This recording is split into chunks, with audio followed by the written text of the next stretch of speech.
Good morning, everybody. Jim Feist and Hank Goldberg here in Las Vegas. Good morning, everybody. Hope everybody's having a good week. Good morning, Hank. Good morning. Well, I had a decent day yesterday on ESPN. I lost my Northern Iowa pick. They're still running away with their conference. But I had two winners yesterday. I had Michigan State over Nebraska. Nebraska has now lost their 11 straight games, and they're far and away the worst team in that conference. And the other game I had was Southern Cal. Southern Cal right now is creeping up on the teams in that conference, and they're pretty good. They've got some good players, and they can play defense. And I like that team. They've been a very good play. They've covered a bunch of games in a row, and they've been a very good road team. They've now covered 6 of their last 7 games on the road, and they were very much in that game against Colorado. Again, they're tough. So, and Gonzaga last night, if you had Gonzaga, you had to sweat out a push. San Francisco was leading substantially at the half. Gonzaga couldn't put the ball in the basket. They came back at the end and just rolled over San Francisco and wound up beating them by 17. I just noticed over the years that when you get down to this part of the year, some of these teams just start thinking about their conference tournaments a little too much. And if they've had a good year, they kind of... the other night, St. Bonaventure was a 3-point home favorite. They lost by 34. Duke the other night loses by 25. It's just crazy results. The consistency isn't there right now. With a lot of clubs. Like at Northern Iowa last night that you lost that, we were just talking about it. They were down big in the first half and then turned it on in the second half and almost came and pulled it out. Gonzaga did the same thing. So it's kind of inconsistent performances right now with a lot of. Well, it was a road game for Northern Iowa, but they just weren't shooting well early. Got off to a terrible start. I think they were down 17 points in the first half, and they came back and only lost by 3. But they're a better team than Indiana State, and they're going to win their conference anyway. They got their conference wrapped up, so they're going to go into the tournament. Oh yeah, they're definitely in the tournament. That's for sure. They're a good team. They can do a lot of damage. They can surprise some people. Well, we don't have a lot of action top action in the college basketball tonight, but we sure have some good ones.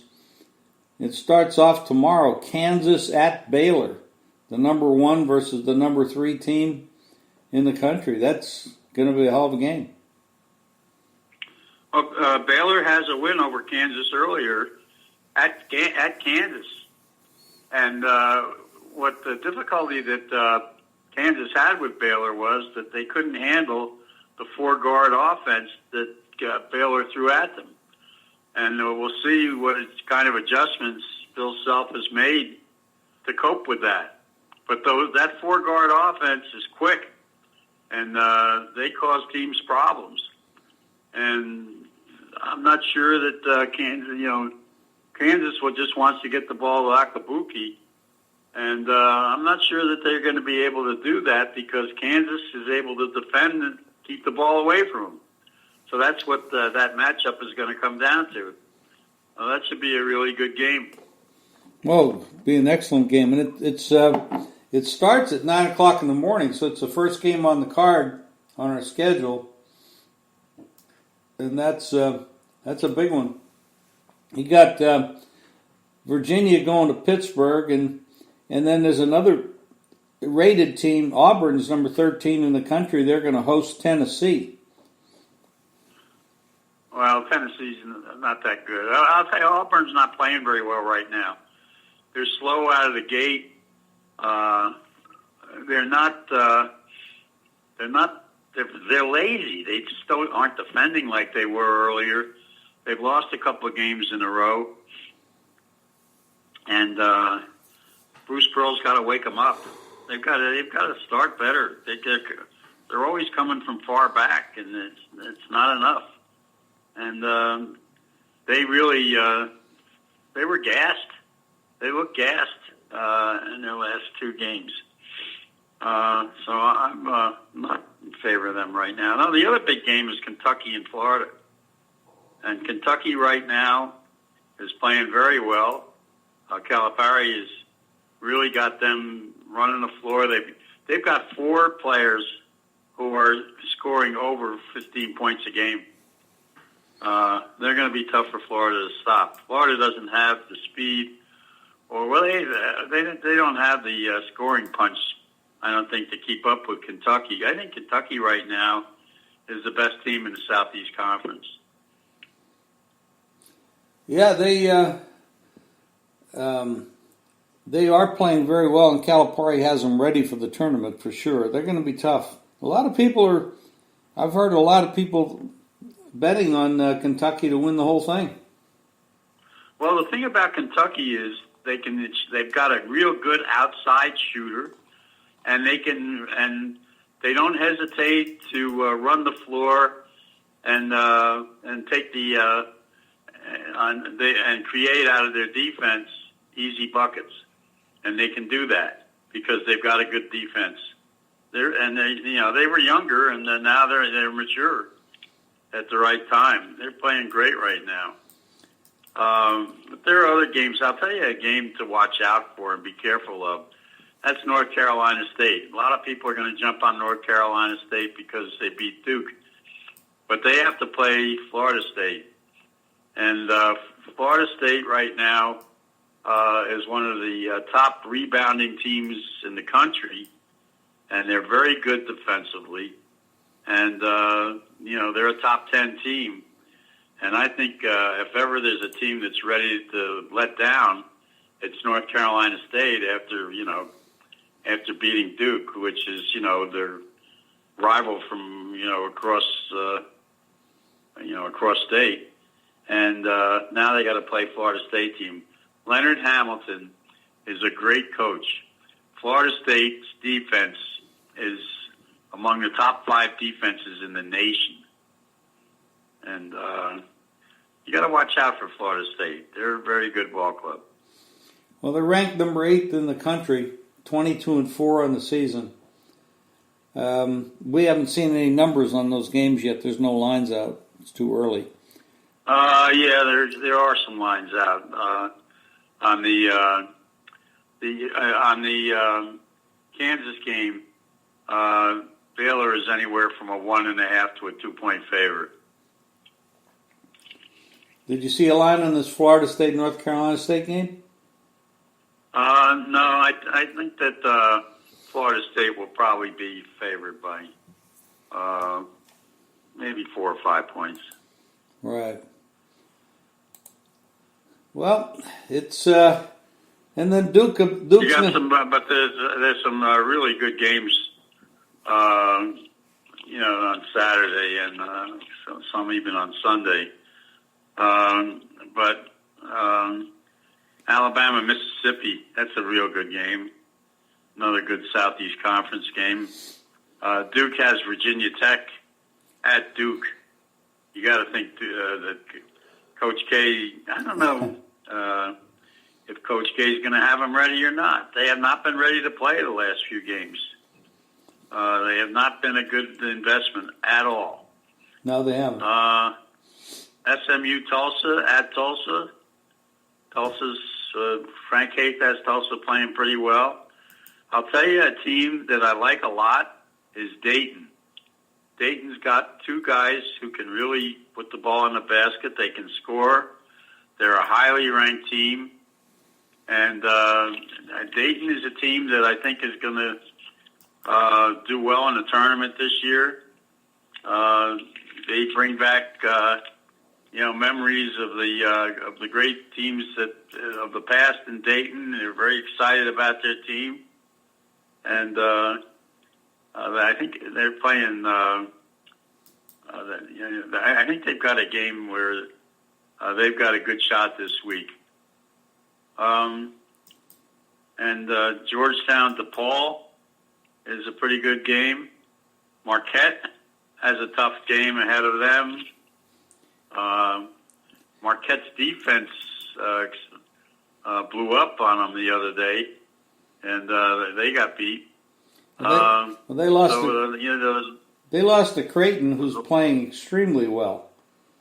Creighton is playing well right now. Yeah. Yeah, there's going to be some. I wouldn't doubt if Providence takes a piece out of Marquette on Saturday. Well, this is a very critical game for Providence. They're right now they're kind of a bubble team, and they need to win very badly. Providence is a pretty good defensive team, and they're very well coached, and that's going to be a tough game. That should be a very tough defensive game. Well, Marquette has to wake up on defense. They kind of slipped in their last game. Yeah, it's the problem with defending Creighton at this point, going back to Creighton, is they have excellent coaching. They've got a lot of scorers. They can really spread the floor out and go to a lot of different players, and they have beaten what they call quad one teams, which is very unusual. On the road, they have beaten 7 quad one teams on the road this year. I don't think there's anybody in the country that's done that except maybe Baylor, because it's first of all it's hard to go into some of the best teams and just cover, but they've actually won. They're really a dangerous team going forward. Well, they were underrated to start with, and but the thing about them is they play in a tough conference. The other thing is that they can shoot the threes, and they're very tough to stop when they're on their game, and they have great 3-point shooting. That's what carries them. Yeah, that's somebody to watch, and the Dayton team as well that you mentioned, which I love Dayton. They're playing Duquesne. They're going to be about 13, 14 point favorite in that game, maybe as low as 12. But Duquesne, you can't look at Duquesne. They're 18-7 on the year. They're the kind of team that can sneak in there and give you a tough time. But I'll tell you Dayton's not sneaking in on anybody right now. They're a highly regarded team. They're highly ranked. And they just go out and win every week, and they've got big time scoring on their team. They've got 2 guys who can really put the ball in the basket. They haven't lost a game since December 21st, and that was on a neutral court against Colorado, and it went to overtime. That's the last time they lost. That's a pretty damn good team. Wow. Well, the team that disappointed me yesterday was Northern Iowa. They had wins against Colorado and South Carolina, and they gave another highly ranked team a game. They only lost by 4 or 5 points. I'll tell you the team to keep an eye on right now is Arizona State.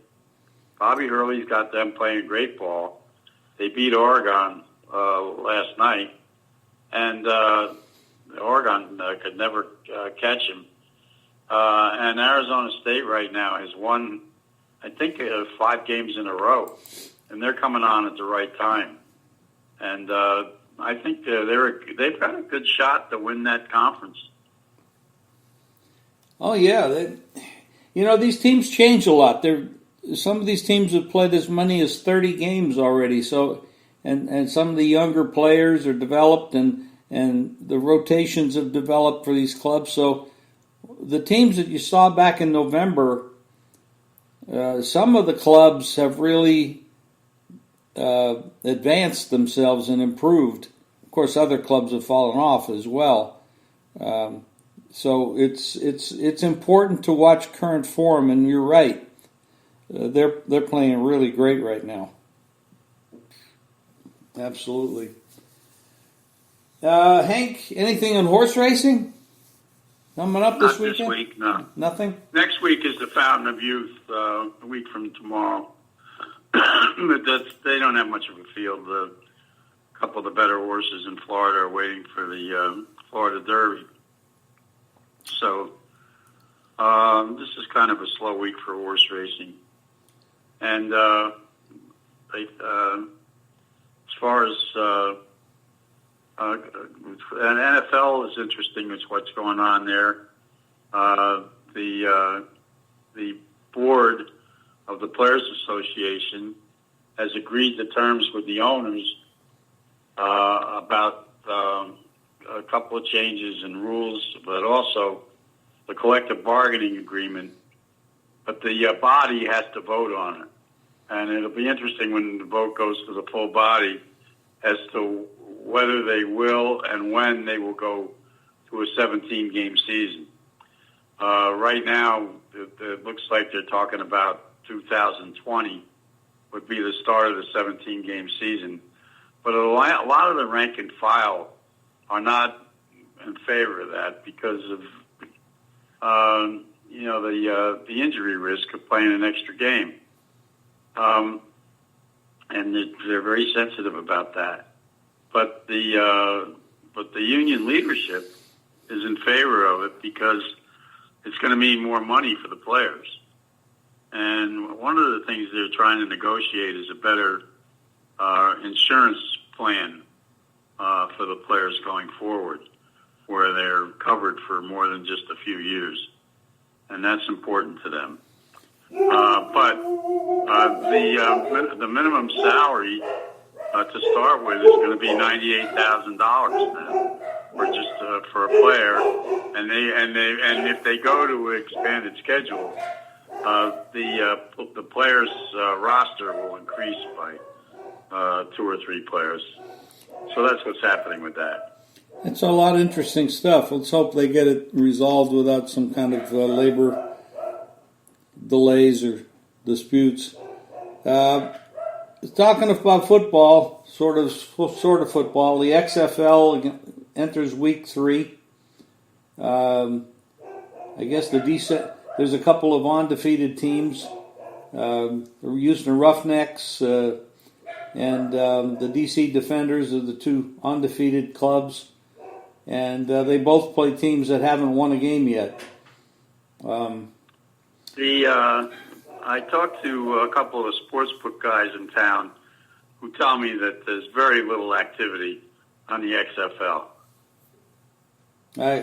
I could believe that. It hasn't caught on as a betting sport yet, but they're running right into the college basketball peak, and now the NBA coming back off the All-Star. It's tough. It's tough to compete for airtime and eyeballs to do that. It's going to take a while. It's going to be hard to do. And in the past, it hasn't worked out. But let's hope. Let's hope it works out. It would be good for everybody if we have a little extra stuff going on. And, of course, baseball is in the news as well. The controversy with the scandal in Houston and player trades and moves. And there's a lot of players that are unhappy with the way, I guess a lot of players wanted Houston to be punished a little bit more than they were. Well, they want the title taken away. That's basically it. And the commissioner has really blown the whole deal because he's mishandled it with some of the comments he's made and shown disrespect for the World Series trophy. Yeah, that was language. That was ridiculous what he said. Yeah. Well, he's ridiculous. He's totally mishandled things. Yeah, you wonder how these guys get these jobs that pay so much money and then they just don't know how to, it's almost like they should go into politics and make more of a mess of that too. But anything else you want to cover, Hank? Baseball has had a series of bad commissioners since Bowie. The last guy, Bud Selig, I thought, a terrible commissioner. And they're the commissioners of the asterisk. Bud was in there during the steroid era, did nothing, and you got this guy who's going to wind up with a World Series asterisk, who's done nothing, and they just can't seem to come up with the right guy to run baseball. Yeah, it's kind of crazy. It really is. Roger Goodell gets a lot of criticism for what he does, and a lot of people don't like him. But I'll tell you, that league knows how to make money. They make a ton of money. So I guess whatever blemishes you have, if you're making a lot of money, you can pretty well do whatever you want. But football is king. So here we are. We're going to the second half of the NBA. We got teams that are, we got the Kyrie is out now for the year again. I don't know. Never thought that was a good trade on their part anyway. But anything else, Hank? Well, Lakers have a big weekend. They've got a big game tonight, and they've got on Sunday. They've got Boston coming to town. That'll be a game that people will want to watch on Sunday. That's true. And Zion continues with New Orleans, and they go to Portland tonight. And since he's been there, they've been doing extremely well and scoring a lot of points as well. It's going to be an interesting NBA wrap up for the season, and the playoffs are always exciting. So that's good too. Well, let's see if Toronto stays hot after a 10-day break. That's what I want to watch. Well, they got a pretty easy game tonight. They're 7.5-point favorite at home against Phoenix, who's not a very good team. So, they might stub their toe a little bit and not cover the spread, but that's a pretty soft one to come out of the break for. It's kind of like a practice round. Phoenix isn't very good. But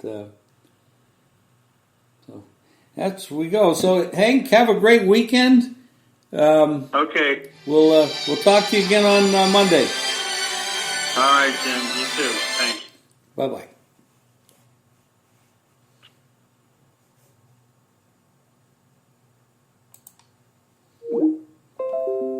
Okay, everybody, go to jimfeist.com and pick up Hank's plays. He's been doing extremely well. Last night, I think he was he split his card on the service. But for the rest of the week, it's been really, really good. I had a winning night last night and in college, and we look forward to a big weekend. And go to jimfeist.com. Thank you.